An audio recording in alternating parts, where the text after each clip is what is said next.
So, magandang araw sa inyo lahat.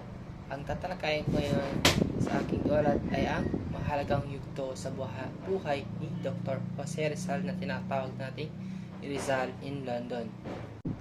Noong May 1888 at March 1889, tumira si Rizal sa London and England. Pinili niya ito dahil sa tatlong pangunahing dahilan. Una is para mapaganda palalo ang kanyang kaalaman sa wikang Ingles and para pag-aralan at itama ang aklat ni Antonio de Morga na Successors de las Islas Filipinas at ligtas na ipagpatuloy ang laban para sa bayan. So dito niya napatunayang mayaman at sibilisado na ang mga Pilipino bago pa dumating ang mga Kastila. Habang naroroon siya, nakatanggap siya ng masasamang balita tungkol sa pang-aapi ng mga Kastila sa kanyang pamilya at mga kababayan. Pero nakarating din sa kanya ang mga magagandang balita ng pagtanggol ni Padre Vicente Garcia sa kanyang nobelang Noli Me Tangere na nakabisita din siya sa Paris at Espanya kung saan nakilala niya sina Marcelo H. del Pilar at Mariano Ponce. Sa kanyang paglalakbay mula New York papuntang Liverpool noong May 24, 1888, marami siyang nakilalang kaibigan mula sa iba't ibang bansa dahil sa kanyang magandang ugali at galing sa wika. Kahit isa sa barko, napahangan niya ang mga pasero gamit ang kanyang galing sa paggamit ng yoyo na ginawa niyang parang sandata na ikinagulat ng mga dayuhan.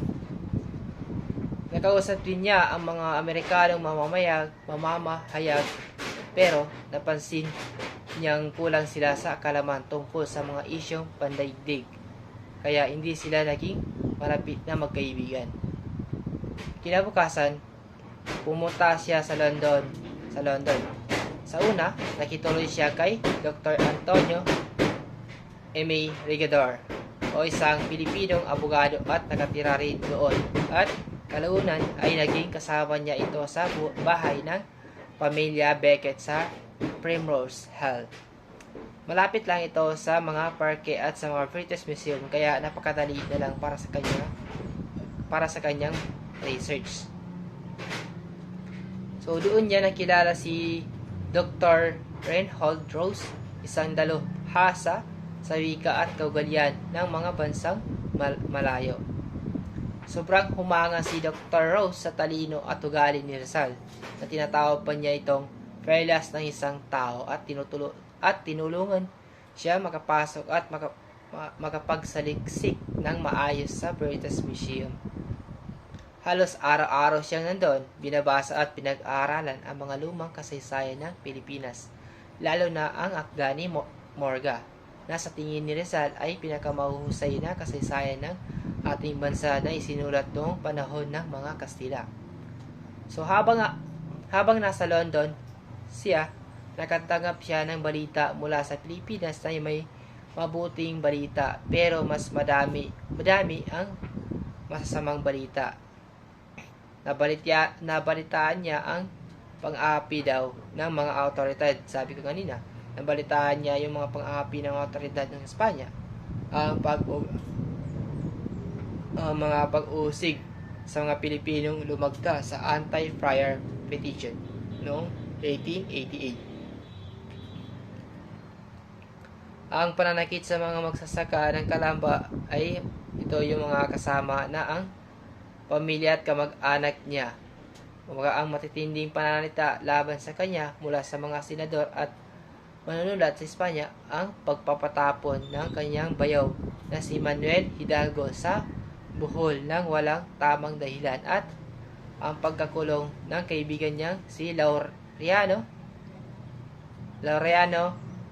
Viado dahil may nakita silang kopya na Noli Me Tangere sa bahay nito.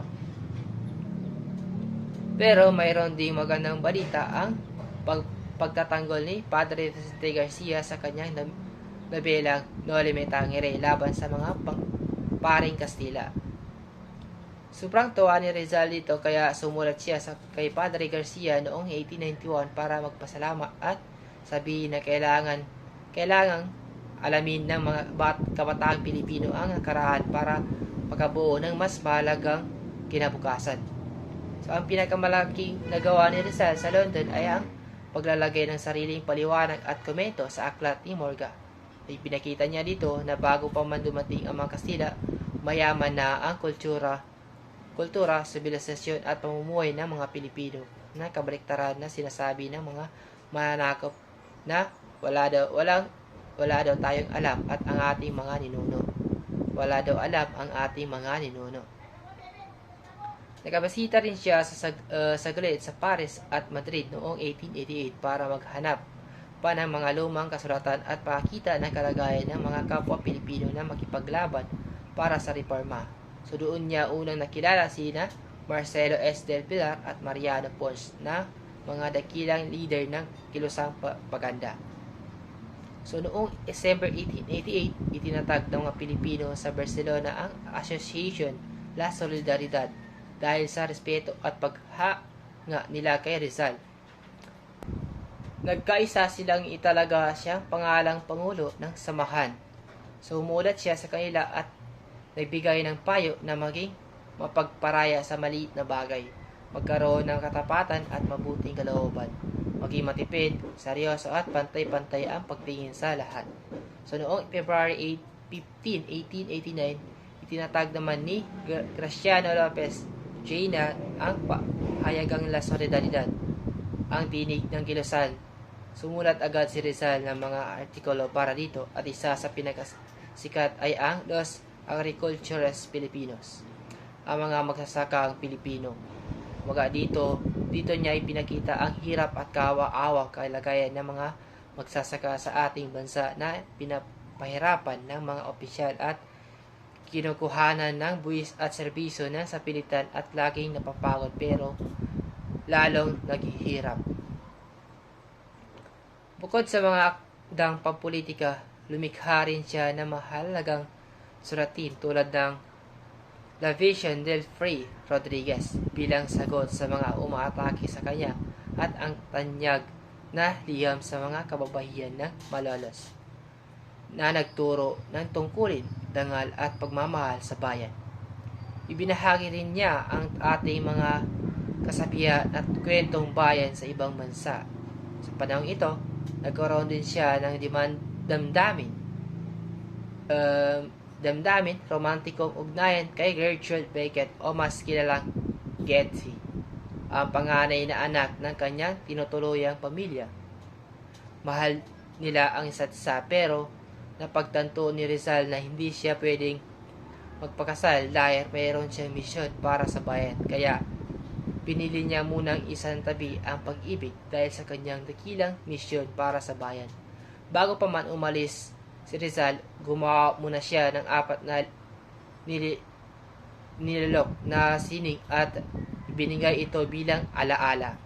So noong March 19, 1889, umalis si Rizal sa London patungong Paris bitbit ang maraming magagandang alaala at mahahalagang kaalaman. Bagamat malungkot siyang umalis dahil marami siyang magagandang alaala at karanasan doon.